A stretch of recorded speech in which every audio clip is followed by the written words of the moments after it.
want to welcome everyone to today's event. I'm Dr. Pamela Schaff, and I am the director of the HEAL program here at the Keck School of Medicine. HEAL stands for Humanities, Ethics, Art, and Law, and this is an integrated part of our core curriculum, as well as an opportunity to offer many co-curricular events, today being one of them. So I'm really excited to see so many of you. I'm wondering, how many of you are first-year students? Great, thank you. How many second years? Fantastic. For the first-year students and for anyone who has not been at one of these events yet, this is an art and medicine event, and it is something we've done for 5 years now. Ted always reminds me, and I'll introduce Ted in a moment. But this is an event that of the HEAL program, part of our mission to align the work of artist patients with the core medical school curriculum and to foster enhanced understanding between patients and future health professionals. So for those of you in the first year class, it's actually a second year part of the curriculum that this art event aligns with.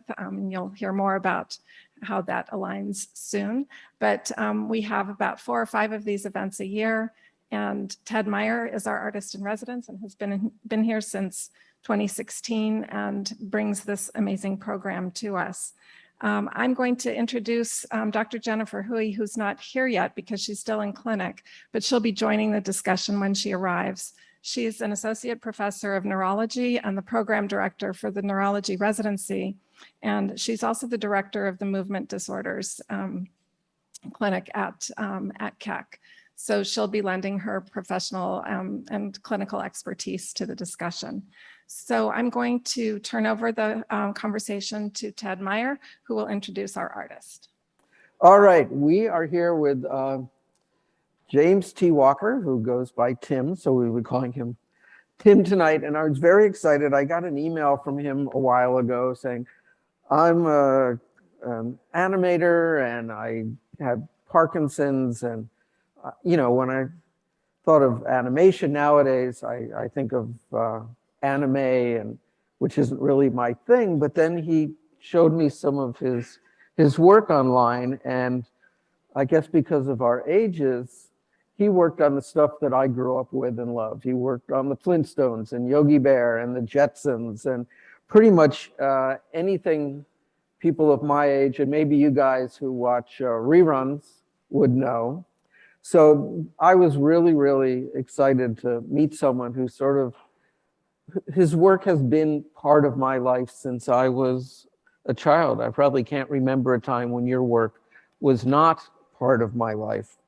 So in the email, he told me he had Parkinson's, or has Parkinson's. Right. So we decided to ask him to come here and show you his work and talk about his life with Parkinson's.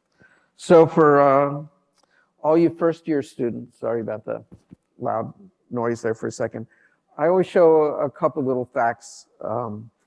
So 1 in 167 people over 45 in the United States has Parkinson's, and 1 in 40 that are over 85 has Parkinson's, and there's about 60,000 new cases a year. So if you're going to go into neurology, and if this interests you, you will have a constant flow of patients. And the following symptoms: shaking, rigidity, difficult walking, unsteady balance, poor posture, and slowing of body movement. So apparently if you have 4 of these, you can be diagnosed, or a good belief that you have Parkinson's. So why don't you start and tell us when your symptoms showed up and when you started realizing something was wrong. Okay, did you notice I haven't moved at all since I've been sitting here? I didn't. I've been looking at this, but Good, now good. I see. I was, well, I'm Tim Walker, and thanks for being here, everybody. Thank you, Ted, for asking me to come out. I love animation. I've loved cartoons since I was little, 4 or 5 years old. And I was sitting in the studio. I was working at Warner Brothers at the time. And I'm working away, everything's great. And I start to notice a weakness in my right arm. I would sit there and I'd have pencils and paper. I was doing a lot of directing at the time, so I'd have to write a lot of stuff out. So I would sit there and I'd almost have to say, now we have to reach and grab that pencil. Come on, to my right hand. I'm talking to I should have had a puppet on it like this, but we got to reach and get my right hand or get that pencil. And I'd struggle to do it. I'd finally do it. And I went to a physical therapist kind of guy who did things with the muscles in my arms and stuff and told me it was a muscle thing. Nothing was working. And so I went to my doctor and I told him, I said, I think it's carpal tunnel syndrome because I've written so many things and I've drawn so many cartoon characters over a 50-year career that, it's carpal tunnel syndrome. It's got to be. So I go to the doctor and he puts me a few tests and stuff. And he says, no, you got to go see a neurologist. So I go to the neurologist and I'm not knowing what to expect. And he puts me through some tests and I like to say he throws a left hook that drops me right to the ground. Lateral Parkinson's disease on my right side. And it destroyed my ability to draw. It destroyed my right leg. It destroyed my whole right side. And then he tells me 99 and 9/10% of the people that get it laterally get it on their left side. Well, naturally, I'm right-handed. I'm going to get it on my right side. I don't want any weak sister stuff here. I want the full boat, right? So I was crushed. I was crushed. I crawled out of that doctor's office because I'm through. There's no cure. I'm through. I've got kids. I've got a mortgage. I've got house payments, bills. What am I going to do? How do I live? How am I going to support my kids? I'm basically done. And my best thinking was I'd load my car up with Absolute, my poison of choice. I'd go down to Mexico and shake and bake into oblivion because I have to accept this. This is my reality right now. This is my reality right now. There's nothing I can do. Well, that was my reality for about 45 seconds of thinking. And then there was a moment of clarity. God, I need help. And I need help right now. This is a no matter what right now. I'm not strong enough to do this. I can't do this. I'll never be able to do this. And I'm convinced that a power greater than self revealed to my mind what to do. And that was to be of service to people, help people. And whatever their affliction is, try to help people. And by the way, you have a left hand. I went to the bookstore. Before I went to the bookstore, I called my boss at Warner Brothers. He's been a longtime friend of mine. And I said, Howard, I've got Parkinson's disease. I can't do anything with my right hand, but I'm going to teach myself to draw and write left-handed. And he says to me, Tim, I'm not paying you for beautiful calligraphy. I'm paying you for what you know. As long as I can read what you write, you're here. And I said, thank you, God, first step in the right direction. So I went to the bookstore. I bought a sketchbook and I opened it up to the first page, the very first page. I had never done this in my life. And I've since run into many people in animation. They do exercises like if they're right-handed, they'll exercise drawing with their left hand. Or if they're left-handed, they'll exercise with their right hand drawing. I never even thought to draw with my left hand, ever. So I got the sketchbook and I opened it up, and at the top of the first page, I wrote drawings from the left. And I figured I might get abstracts. I don't know what I'm going to get. I just don't know at this point. But unbelievably, they were very close to what I was doing right-handed. So it was almost the same thing. I knew they'd get better. I just didn't know how good they'd be to begin with. And you've seen a picture of the first one. Yeah, well, let's first go to the kind of stuff you were drawing. This is one of the last right-handed drawings I did. It was a time when my aunt was teaching myself and my brothers to dance. Back in the 50s, I think I was like 5 years old or 6 years old or something. This was one of the last right-handed drawings I did. You had a lot of hair back then. Yeah. Oh, yeah. So this style is pretty tight, pretty smooth, Right. compared to what we see downstairs. And then this is your first drawing. This is my first drawing, and it's dated, I think, 6, 7. Yeah, this is the first left-handed drawing. Yeah, this is the first full-blown left-handed drawing that I did. And surprisingly, it's not, it's a little shaky there, and there's not much control on it, but it's pretty good considering that's the first one. So when you got to this drawing, emotionally, where were you? You were so worried, and then you did this, and I did was you like, think, maybe okay, I'm there- going to be able to make it Maybe through? there's a way out. Maybe there's a way out of this. You know, I talk to so many people all over the world every day that have either Parkinson's or something wrong. And a guy called me not long ago from New York. He'd just been diagnosed. And he said, I have no hope yesterday. I had no hope whatsoever. Today I have hope. You give me hope. You give me hope. And I thought to myself, you know, these people call me and ask for ideas and things that I've done. And they think I have the silver bullet for Parkinson's disease, but I don't. But I was thinking about this the other day, and I think maybe I do have the silver bullet, and the silver bullet is acceptance. Acceptance. I accept the fact that I have this horrible, horrible disease. It's no fun, believe me. I can tell you some stories about 3 in the morning when it's chronic insomnia, nothing's working. We'll get to the. Okay, I'll get to that. He's in charge. I have to remember that. I have the slides in a very specific order. But this guy tells me, you know, he has hope today, and that's it. If you have hope, you can fight the disease, and you fight the disease by being of service to other people and doing positive things. And I've survived almost 20 years of it. And that's what the gallery downstairs is about. It's not just his work, but all the artists we show that do work about their illness. It's not just for them to express what they're doing. It's so that other people understand what they're going through, especially other patients. So these next few, I think of as sort of your monster series, Yeah. where you're facing off against Parkinson's. So why don't you talk about the way you're depicting it? And this one, it's just ahead. at the bottom, because it says, God, how much more? And it's you being held back, your Oh yeah. creativity being held back from Parkinson's. It's, you know, it would just hold me back. I couldn't, you know, my arms aren't working, my hands aren't working. How much more do I have to take of this? Chronic insomnia, chronic constipation.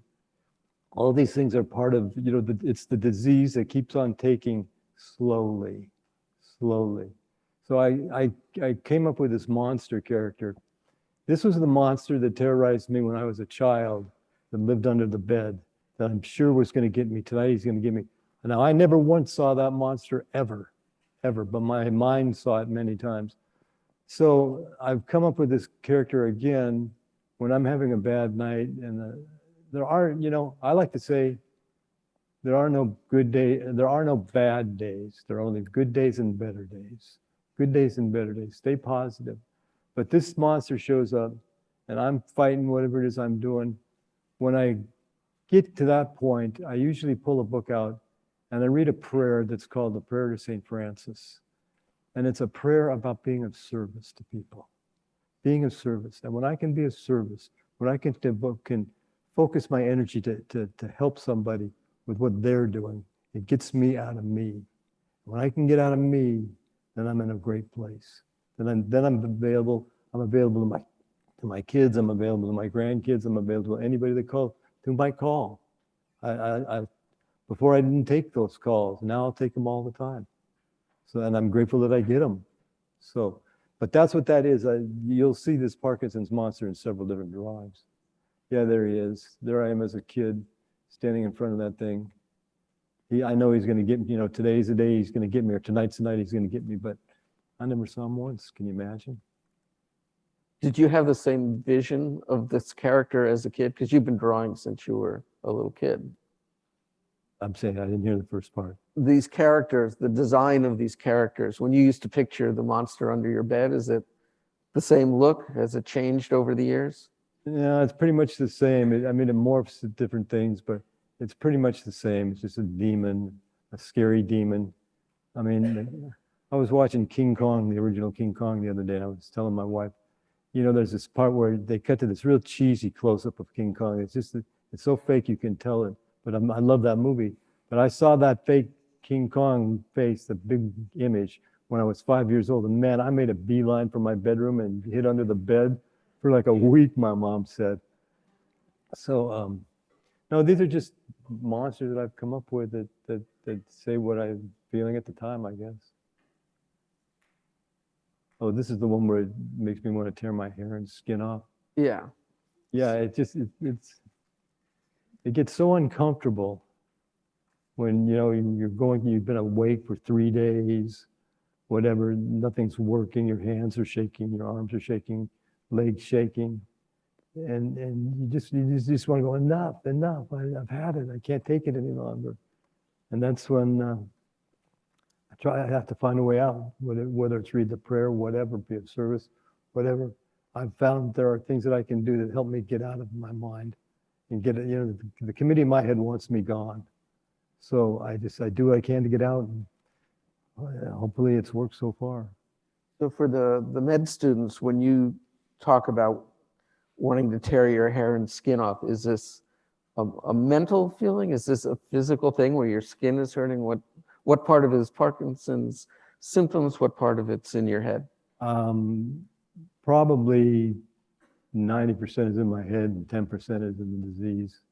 You know, it's your head just, I mean, my head is a dangerous place to be. Dangerous because God only knows what I'll come up with. And there have been times when I've thought serious consequences. I won't go into now, but you probably asked me down the trail here that serious stuff.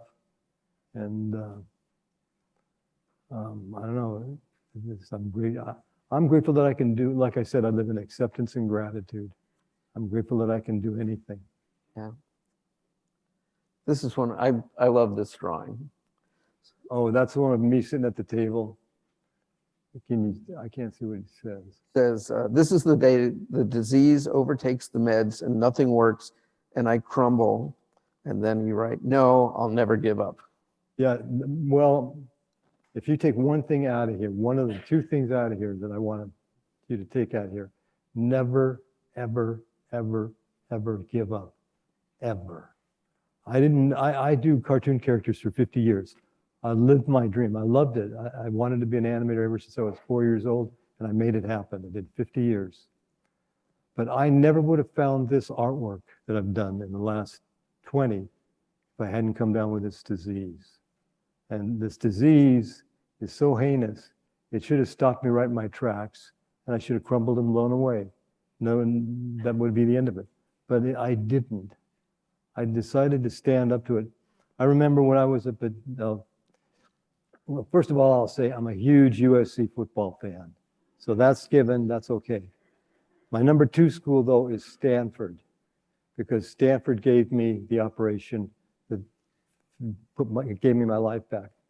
But I remember when I went up there for a visit, and Dr. Casey Halpern, who was the head of the department, I think, the neurologist, I took some original paintings up to show them.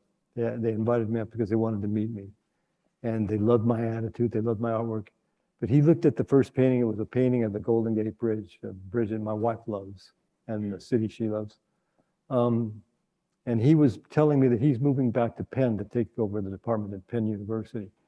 So he looks at this painting and he turns around and he looks at me and he says, do you understand the magnitude of what you've accomplished here? It's nothing short of a miracle. I don't know why it's happening or how it's happening.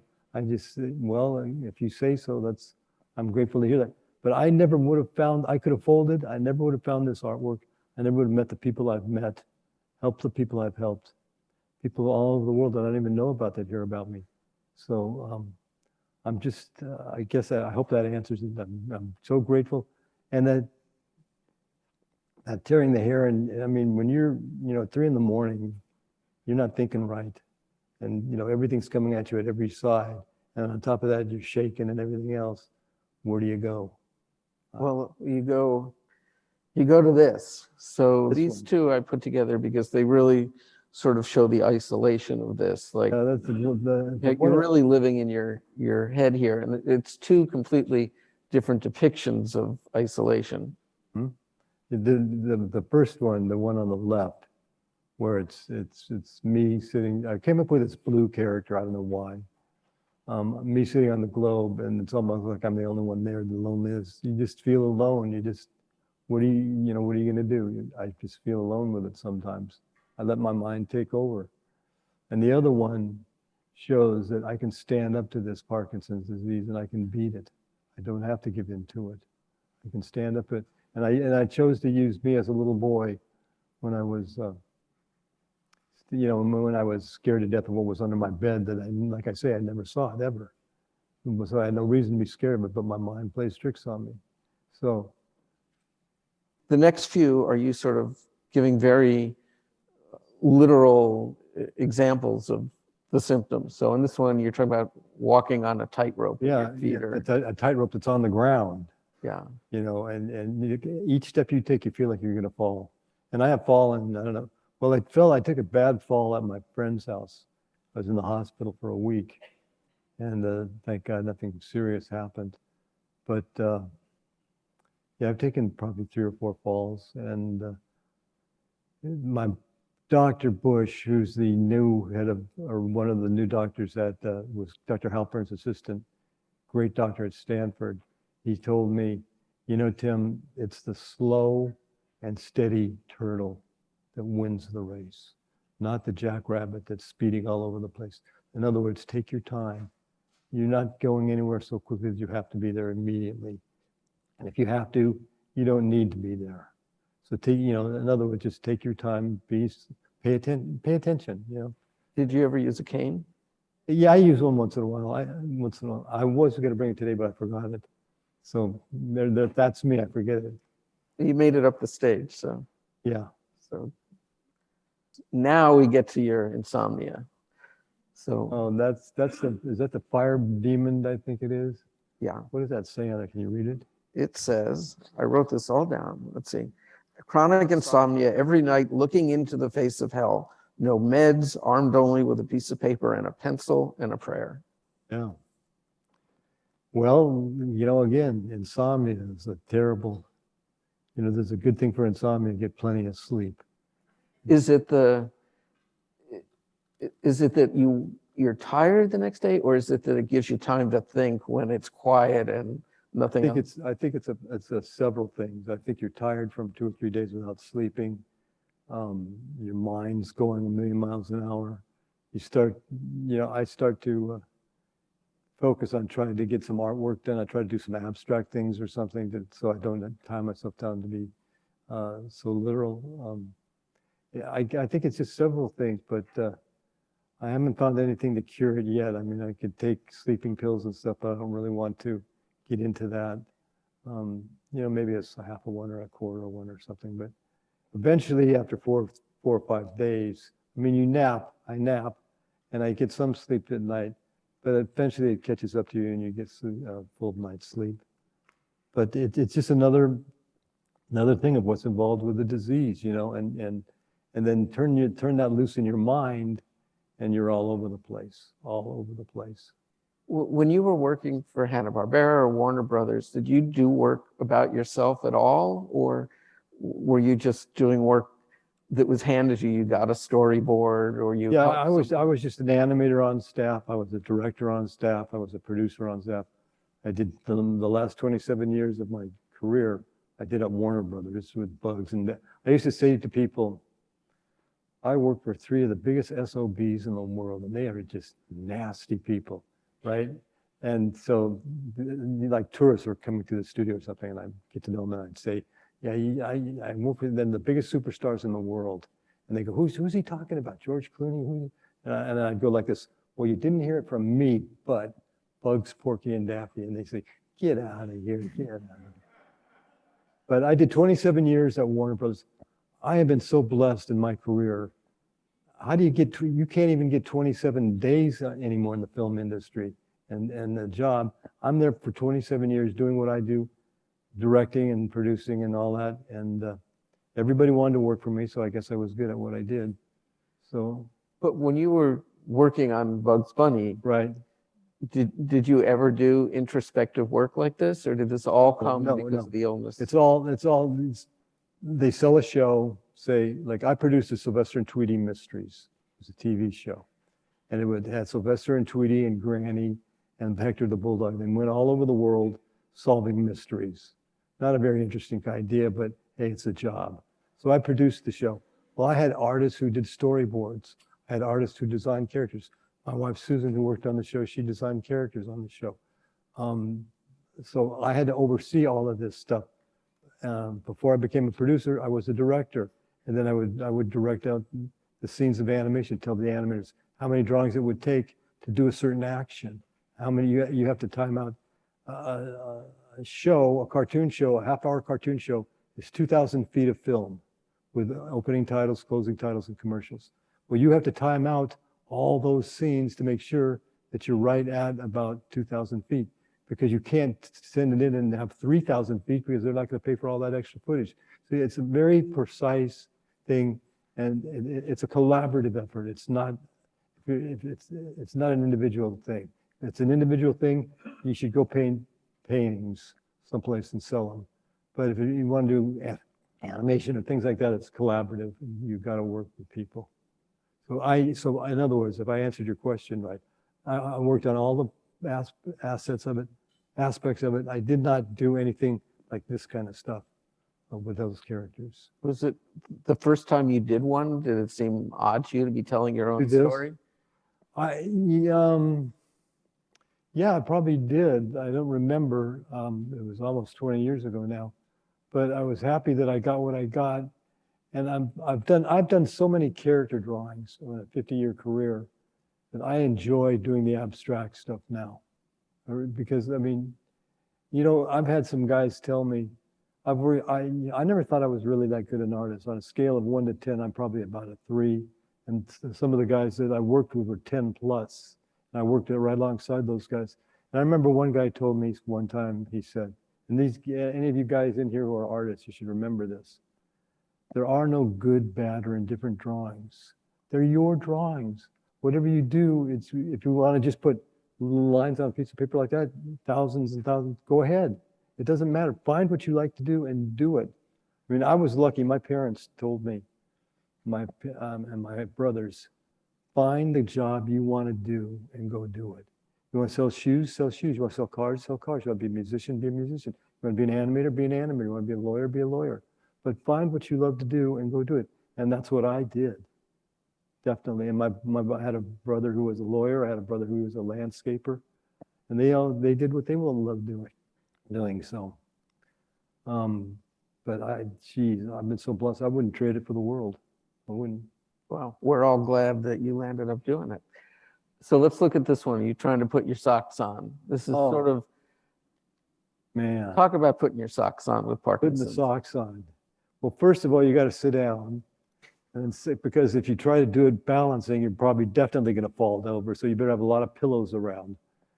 And by the time you get this foot up here, and then you got to get it, you know, you're just that far off. Always. You never can quite make it. You're just a little bit off all the time. I get it on, and I have to move it back over here now, come down here. The worst is the shirt, like this long sleeve shirt. When a little thing like this sleeve folded over like this, when I'm in the fits of this disease, you're pushing the arm through here. And to get this to fold over and be like this, I don't have the strength in this arm to get it to do that. And here's something you've done your whole life. Your whole life. Now all of a sudden it doesn't work. What do you do? How does that happen? How does that happen? Like overnight it seems like it happened. But that's why I have to stay grateful. You have to stay grateful. All right. Thank you. Is Hui? Thank you for joining us. Hi, how are you? I'm Dr. Jennifer Huey from Division of Movement Disorders and Department of Neurology here at Keck. And I apologize for being late. I was just at the county clinic staffing our neurology. Okay, we're happy to have you. So we're going to go through a couple more slides and then we'll get to you. So I paired these two together because they look like you sort of hit a point of desperation here. Yeah. So these two came about when it was probably 2:33 in the morning. I'm upstairs in the studio on the 3rd floor. The meds aren't working. They're calming down. I can't take any for a while. My arms are shaking. My hands are shaking. I can't get the pencil. I want to draw something really bad, and I can't get the hand to pick up the pencil or grab the pencil. I'm holding on to the carpet with everything I've got to not pick up a drink or a drug or a gun, because I figured that's the answer. That is the answer. So I'm thinking like that. I do my standard thing where I pull out this book and I read the prayer to St. Francis, And then I think, how can I make this funny? What can I do about this gun? I'm not going to commit suicide, but what can I do about this? Oh, I got it. Well, darn it, just my luck. I steal a gun from a clown. And the clown's got the toy gun up to his ear like this, and he shoots the thing and the bang flag comes out the other ear. And, it's probably been done in every cartoon ever done, and I just haven't seen any of them. So I thought I had the first original thought. I doubt it. And then the other is a bottle of Absolute, is it? Mhm. Yeah, well, I had a little problem with, as a lot of cartoonists do, they like to imbibe a little bit. And I took it to a certain place, but I'm clean and sober now. And that was like, maybe drinking will get me out of this, but it won't. It'll just further. And the doctors told me, drinking alcohol, it's like throwing gasoline onto the fire. And thank God, in the whole time I've had this, I haven't had a need for a drink or a drug. So You're shaking your head. So I'll have you jump in here. You've got to tell patients like Tim here that they've got Parkinson's and work through them. And do a lot of them go through this sort of depression, or a lot of them, he seems to have a very nice balance of being depressed, but being able to make light of it. Right, thank you. And I apologize, I was late, so I didn't hear your story, but I'm admiring your work here. But Parkinson's is more than just a movement disorder. So we call the symptoms of Parkinson's mostly motor problems. So the slowness, the stiffness, the tremors, the imbalance, but there's a whole slew of non-motor symptoms in Parkinson's that are often as troubling or perhaps even more troubling for patients than the motor symptoms. And so those non-motor symptoms include bodily functions like constipation, urinary frequency, but also mood changes, and anxiety and depression are actually quite common in Parkinson's as a manifestation of their Parkinson's, apart from the disease, apart from just reacting to the diagnosis. So of course, when you receive a diagnosis, there's some, reactionary mood changes, but the depression and anxiety can even precede the motor symptoms by several years and be part and parcel a part of the disease as it manifests in different neurotransmitter changes in the brain. So the mood changes and things, is that something you would deal with as a neurologist, or would you send the patient to therapy or psychologist, or who would prescribe medicines for that or come up with a workaround? Right. So, I mean, that's a great question. It just speaks to the fact that managing Parkinson's is multidisciplinary. But having said that, so much of neurology is an overlap with psychiatry. There's a lot of behavioral manifestations and comorbidities with neurological problems. So I actually feel, and most of my colleagues feel comfortable managing just some, not too complicated depression on our own. And we work with a psychologist in our department for non-pharmacologic interventions like counseling, make sure that there are enough supportive services.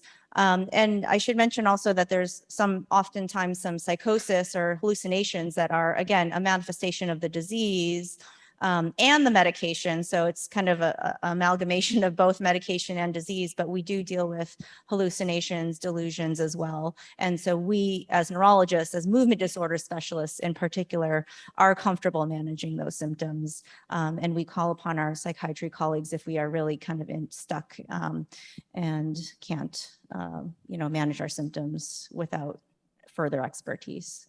Great. So I've got three more images here that I think are pretty funny. And they sort of speak to how you've used humor in your drawings, but they still explain exactly what you're going through. So every time I look at this one, I just laugh because I picture you in the yard with a hose flying around. Well, number one of my brothers was a landscape artist, and you could have eaten dinner off my parents' lawn. I mean, it was immaculate. So I never had to do that kind of stuff. I'd like to tell people one time I was at his house and there was a push broom, a shovel, and a rake on the driveway. And he asked me to hand him the push broom. I about had a nervous breakdown. I didn't know which one was the push broom. So, no. Yeah, I just thought, man, I'm shaking all over the place and I'm holding this hose and it's going all over the place. Well, how can I make some money out of this? Well, wait a minute, Timmy's yard service, Timmy's sprinkler service. That's what I'll do. And the water's going all over, the hose is going all over, and there's my truck in the background. Of course, I have a driver. I'm not driving the truck. Oh, and there, oh God, there I am emoting. I'm directing all the great cartoon characters. Here's the director directing the cartoon characters. If you notice on the left bottom, that's Goofy, Wilma, Mickey, Yogi, Fred Flintstone, and then Huckleberry Hound up at the top on the right. So I'm emoting with all my hands and gestures, and then teaching them method acting for cartoons, right? So I just thought that was a silly thing. Oh, I love this one. This is two guys at the Hollywood Burbank Airport, and the one guy says, "Hey, have you heard anything about Tim's plane?" And the guy says, "I think it's coming in now." And there's this plane, this jet. There's me in the window of the captain's, where the pilot's flying in it with a little arrow, and it says me on it. And the plane is shaking all over the place, right? So Tim's landing the plane at Hollywood Burbank Airport. Yeah, he'll be here in a few minutes. Just a nonsensical. I like to try to. So many of these are dark, and scary, and poignant. But I like to try to find something where I can find some humor somewhere, because that seems to be the great equalizer. If I can get some humor in this, and I can say something to somebody or show somebody something, and then maybe they'll get a spark in their eye. That's all they needed to get into the rest of the day. That's all they need. And if I can do that, I've done what I'm supposed to do. Great. So now we're getting to Oh, okay. the procedure that changed your life. So why don't you talk about the drawing, and then maybe you can explain what happened to him. Well, let me set this up. This needs a little setup. I originally was going to go to UCLA and see about the DBS. But I got down to UCLA and they told me, "You're on low-level medication. You need to step up to the carbidopa, levodopa medication." Well, they gave me that, and I exploded through the roof and woke up. I mean, I was good to go for like 4 years. I did that. And so then my neurologist, Dr. Sarwar, she's a great neurologist out in the valley. She has an office up in, Fresno. And she knows the doctors at Stanford. And she says, "I'm going to have this doctor's." She took one of my books over and they looked at it. We want to talk to this guy. So they did a Zoom interview with me. They saw me and they talked to me. They put me through a few things. Said, "Okay, we want you to come up and visit us." So that's when I went up and I took the artwork, and they loved my attitude, and my attitude was through the roof. And they said, your artwork, like I said, your artwork is incredible. So we have a opening August 13th last year was the first operation, 6-hour brain surgery, and then the outpatient kind of surgery that they put the pacemaker thing in and everything. So I did that, and I met a guy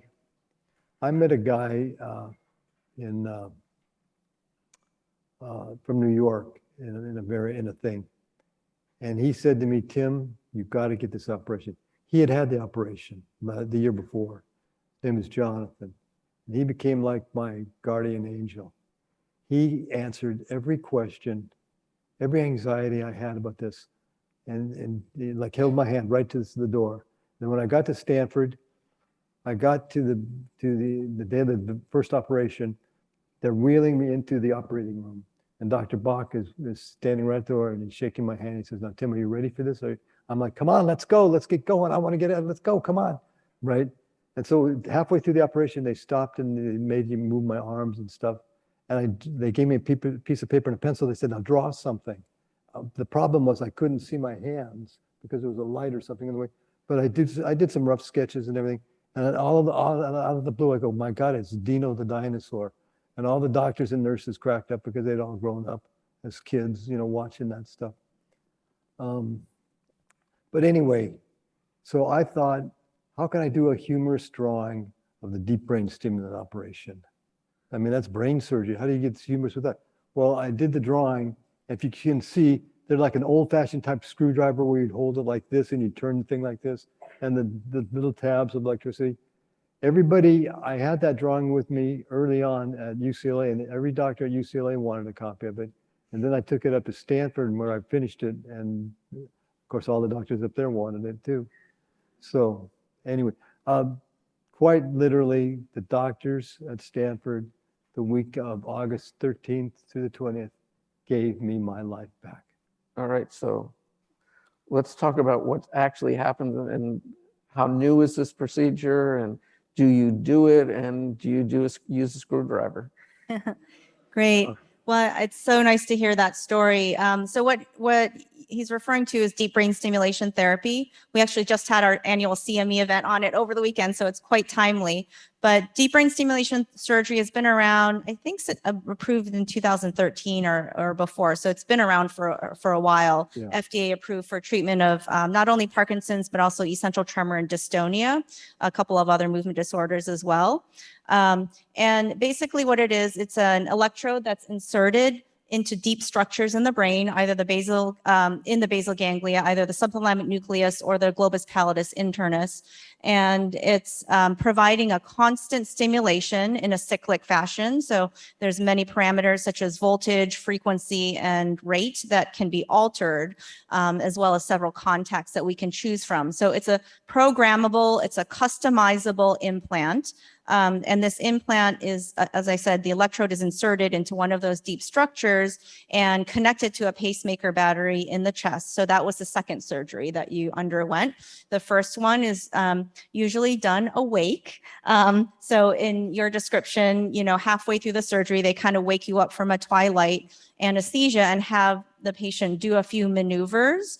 In essential tremor, for instance, they'll actually look at the tremor and see that there's resolution of the tremor right there and then in the operating room, and that kind of confirms that they're in the right place. In Parkinson's patients, they might have you do some things like write or feel the tone, because in Parkinson's there's increased tone or rigidity. So the physical exam does confirm the correct placement. Of course, they do a lot of mapping before that just to make sure they're targeting the right area. So that was kind of the brain surgery part. And then you get a second surgery, and this depends on the different academic center who's doing this, but most of the time it's a second surgery to put the battery in and to connect the device. And I'm sure you're going to speak to how it's changed your life symptomatically. But I will say it's not a cure. So it doesn't reverse Parkinson's. It doesn't promote dopamine production. It doesn't stop cell death or apoptosis. It doesn't, correct any of those underlying physiologic etiologies or pathophysiologies in the brain, but it does correct an abnormal electrical circuit, which is often driving most of the neurologic symptoms. So in other words, once you turn the DBS off, your Parkinson's symptoms will come back because that electrical stimulation is no longer providing the benefit. But it's extremely good for a lot of the motor symptoms. It's just One second. We have about 5 minutes left, so if anybody has a question, you can go up to the microphone here. And back to Tim. I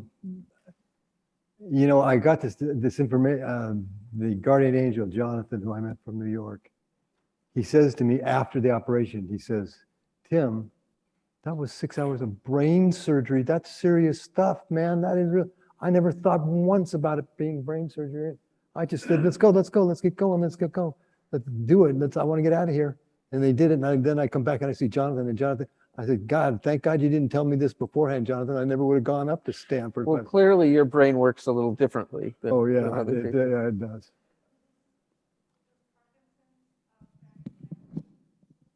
I don't know if you could hear. She asked if Parkinson's affects memory. So Parkinson's does it's a whole brain disorder, but primarily it affects movement as well as some of those non-motor symptoms. But in those non-motor symptoms, it does include some cognitive changes. So I will say that it's a little bit different than Alzheimer's, where outright memory is affected. But in Parkinson's, we call it more subcortical. So subcortical changes, which is more executive functioning. So things like multitasking, doing things, processing information quickly. So once the memory gets embedded into the hippocampus, you can generally retrieve it. So it's not as much quote unquote straight memory as it is dysexecutive processing, which can manifest as kind of inability to kind of recall things. But much of it is due to impaired attention and dysexecutive function. You said impaired attention. Is that part of it? Attention, yeah. That is part of it? Impaired attention, impaired higher level kind of processing, multitasking processing is most affected, but there can be some memory changes as well. Thank you. One way up there at the top. Yeah. Tim Michael Johnson here. Hi, Michael. Hi, Tim. Good to see you for, I don't know how many years I've been following your work. Have you noticed any shift in the quality of your work since the surgery? Yeah, I think it's gotten much better. Can you draw with your right hand again? Yes, I'm drawing everything with my right hand now. In fact, I'm not doing anything with my left hand. It's gotten a little bit weaker lately. I don't know. I've got to rehab my left hand now, I think. But yeah, everything has been with my right hand for the last year or so. Yeah.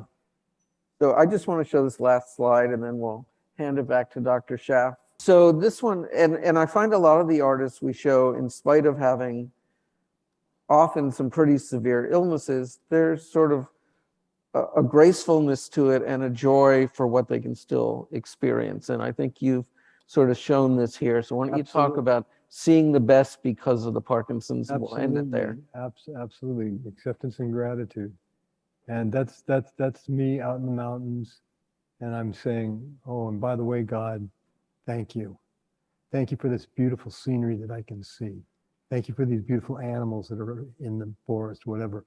When I see like a sunrise or a sunset, and there's multiple clouds and multiple colors and things like that, I call that God's finger painting. And I'm grateful that I've seen that. I'm grateful that I can understand that if I see these things, it's going to give me a better day, that I am aware of these things, that there's something more to this than just this little globe floating around, I believe. Now, I don't know about anybody else, I just know about me. But I'm grateful for it. And I believe that I couldn't have done what I did without that help. I could not have done it. So, but yeah, I like this one too. Great. Well, thank you very much. Thank you, Dr. Pleasure. Lee, for coming and rushing over here and helping us. Dr. Schaff, you want to wrap things up? Thank you. Yes, I just have a couple of comments too. I am so appreciative of your story. And Dr. Huey, thank you so much for being here. And one of the things that struck me, Tim, was the amount of sort of your interior experience that we as clinicians, I don't think would understand in a classic or standard sort of encounter in a clinic room. No matter how many questions we ask, I think to see the way we see and appreciate your artwork and your discussion of it enriches, I think, our understanding as clinicians of what this is like for you. And I was even thinking, Dr. Huey, I don't know if you were here when he showed the picture, the drawing of putting on socks. Oh, yeah. And that's, to me, is a classic example of what we call activities of daily living. So we ask these very, standard questions. How about, various ways that you can do the things you need to do? And to see that that picture, that drawing, is like, oh, okay, I understand that in an entirely different way. So to me, this is just the beauty of this program and the opportunity that TED has brought in inviting artists to come and share their work, and allows us to understand the experience of illness in a different way. So I really appreciate that. And I appreciate your expertise, and Ted, as always, your facilitation. So I know we're at the hour, but if people have questions and want to come up and speak a little bit more with Tim or with Dr. Huey, please join us. Thank you.